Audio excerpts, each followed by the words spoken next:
Imagine an island where ancient warriors clashed with invaders, where a potato blight starved millions and sparked a global diaspora, and where a bloody partition led to decades of conflict, only to emerge as a beacon of peace and prosperity. This is Ireland, a land of legends, rebellions, and resilience. But how did it all unfold? Stick around because we're diving into the entire history of Ireland, from prehistoric myths to modern miracles. Welcome to our journey through Ireland's epic saga. Spanning over 10,000 years, this tiny island, home to just 7 million people today, has punched above its weight in world history. From Celtic myths to Viking raids, British conquests to fierce independence struggles, Ireland's story is one of invasion, innovation, and indomitable spirit.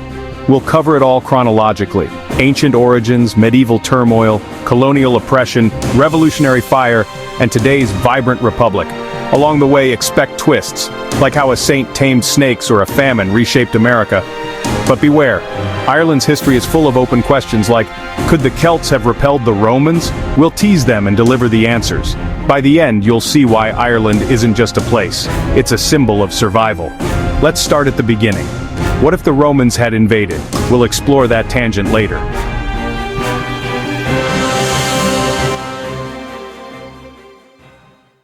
Our story begins in the mists of prehistory.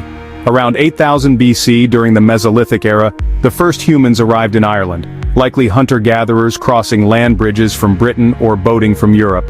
They lived simply, fishing and foraging in a post-Ice Age landscape. By 4000 BC, the Neolithic period brought farming revolutions.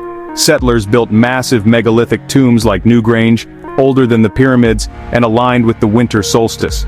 Imagine, these stone passage tombs were engineering marvels hinting at complex spiritual beliefs. Then came the Bronze Age around 2000 BC with metalworking and trade, but the real game changer, the Iron Age Celts arriving around 600 BC. These Indo-European warriors brought Hallstatt culture, iron weapons, chariots, and a rich oral tradition of myths. Ireland became a patchwork of tribal kingdoms ruled by high kings at Tara. Speaking of myths, let's detour into the legendary Tuatha Dé Danann, godlike beings in the ancient cycles. Stories of heroes like Cuchulainn in the Ulster cycle blend history with fantasy, influencing everything from Tolkien to modern fantasy. Were they based on real Celts? Likely a mix, preserving pre-Christian lore? Around 432 AD, Christianity arrived with St. Patrick, a British slave turned missionary. He didn't really drive out snakes, Ireland had none post-Ice Age, but he converted kings and fused Celtic paganism with the new faith. Monasteries like Clonmacnoise became Europe's learning hubs, saving classical knowledge during the Dark Ages. Remember that open loop about the Romans? They called Ireland Hibernia but never invaded, too remote and stormy. This spared Ireland the empire's fall, allowing a unique golden age of scholarship. But peace was fragile. Vikings were coming, setting up an open loop for invasion eras ahead. How would these isolated monks fare against seafaring raiders? We'll pay that off next. Enter the Viking Age in 795 AD. Norse raiders sacked monasteries, seeking gold and slaves. They founded cities like Dublin, from Dublin, Blackpool, as trading hubs. Over centuries, Vikings integrated, becoming Hiberno-Norse and clashing with Irish kings. Resolving our monk teaser, the isolated scholars adapted, hiding treasures like the Book of Kells. But real unity came under High King Brian Boru, who defeated Vikings at Clontarf in 1014. Boru's death ended the dream of a single Ireland, leaving power fragmented. The big shift? Norman invasion in 1169. Irish King Dermot MacMurrough invited Anglo-Norman mercenaries to regain his throne, but they stayed.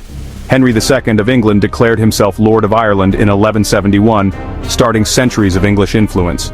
Normans built castles, intermarried, and became more Irish than the Irish, adopting Gaelic ways.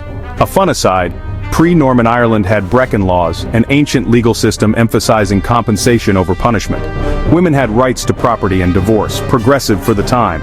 This clashed with feudal Norman rules, fueling cultural tensions we'll see explode later.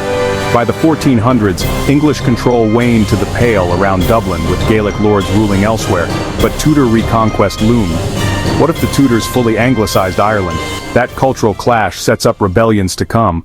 The 16th century Tudors, Henry VIII, Elizabeth I, imposed Protestantism and plantations, settling English, Scottish Protestants on Irish land. Rebellions like the Desmond and 9 Years' War, 1594 to 1603, failed, leading to the flight of the Earls in 1607, Gaelic lords fleeing, paving way for Ulster plantations. That Tudor open loop, it birthed deep divisions, Catholic Irish versus Protestant settlers, especially in Ulster. This planted seeds for modern troubles. Oliver Cromwell's 1649 invasion was brutal. Massacres at Drogheda and Wexford, land confiscations. By 1700, Protestants owned 85% of land under penal laws, barring Catholics from power, education, and inheritance. The 18th century saw Enlightenment stirrings, Dublin's Georgian boom, but also secret societies like the White Boys resisting evictions. Quick detour. Figures like Jonathan Swift, A Modest Proposal, satirized English rule, while philosophers like Berkeley advanced ideas. Ireland wasn't just oppressed, it contributed to global thought, influencing the American Revolution. How would this simmering resentment boil over? Famine and nationalism await. The 1801 Act of Union merged Ireland with Britain, but inequality festered. Daniel O'Connell's 1820s Catholic emancipation won voting rights, but the Great Famine, 1845 to 1852, devastated. Potato blight starved 1 million, forced 2 million to emigrate. British policies exported food amid starvation, genocide, or neglect. Historians debate. Resolving the resentment loop, famine radicalized survivors, birthing the Irish Republican Brotherhood, Fenians, and diaspora support for independence. Home rule movements rose with Charles Parnell in the 1880s pushing for self-government. But scandals and divisions delayed it. Side note, immigrants built new lives in America, Australia, shaping cities like Boston and influencing U.S. politics, for example, Kennedy family. Today, 80 million claim Irish ancestry worldwide. Would home rule ever come? World wars and risings change everything. World War I delayed home rule, sparking the 1916 Easter Rising. Rebels seized Dublin's GPO, proclaiming a republic. Crushed in days, but executions made martyrs. That home rule loop? It evolved into the 1919 to 1921 War of Independence, led by Michael Collins' guerrillas against British forces. The 1921 Anglo-Irish Treaty created the Irish Free State, but partitioned Ulster as Northern Ireland, staying British.